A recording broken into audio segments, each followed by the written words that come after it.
Tu u shqyrtuan mundësit e përfitimit nga fondët e BE-s.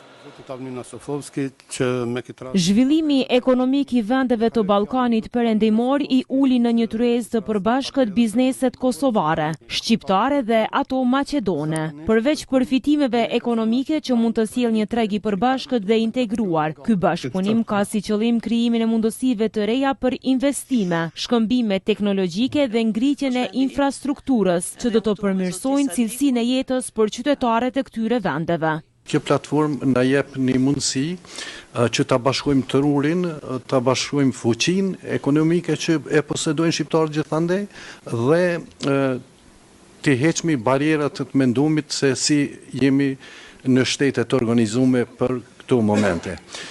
Kosova, Shqipëria dhe Maqedonia janë 3 shtete me histori të përbashkët, por me sfida të ndryshme në rrugën e zhvillimit të qëndrueshëm ekonomik. Megjithatë, ky zhvillim i përbashkët nuk është thjesht një mundësi për të rritur tregtinë mes këtyre vendeve, por është një mundësi për të krijuar një shembull të fortë bashkëpunimi rajonal, u tha në këtë takim. Sot nuk jemi vetëm ne në Ballkan, ka ardhur epoka e artë e Ballkanit, por nëse duam që partnerët ndërkombëtar të na mbështesin, duhet patjetër të bëjmë reforma. Për çfarë arsye? Në aspektin politik dhe ekonomik. Ju e dini tashmë, mes jush ka ekspert të ekonomisë, se Bashkimi Evropian ka alokuar 6 miliardë euro donacione, por çdo donacion kërkon reforma. Kjo do të thotë se projekte duhet të përfundojnë dhe Bashkimi Evropian i rimburson deri në qindarkën e fundit. Dhe unë e di mirë për çfarë po flas. Në vitin 2003, për fat të keq, Kosova arriti të përfitojë vetëm 80 milion euro donacion nga Bashkimi Evropian. Për të folur nëse si qalendore. Kishte vlerësime se në këtë rrugë të zhvillimit, bizneset janë të ftuara të shikojnë përtej interesave individuale dhe të kontribuojnë në ndërtimin e një të ardhmje të sigurt.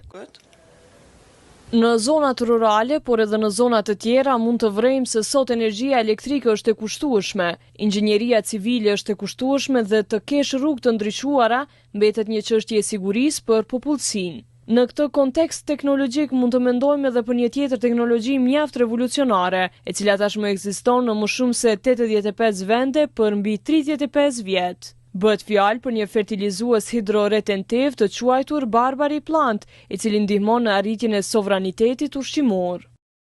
Ndërkaq, biznesmeni Afrim Sylla pritet të investojë në energji solare në parkun e shtimës me 3 megawatt. Ndërkaq theksoi se KELC nuk i dha leje për investim më të madh. Ideja ka qenë fillimisht për 6 megawatt, mirë po organet kompetente siç janë KIDC që i lëshon këto licenca.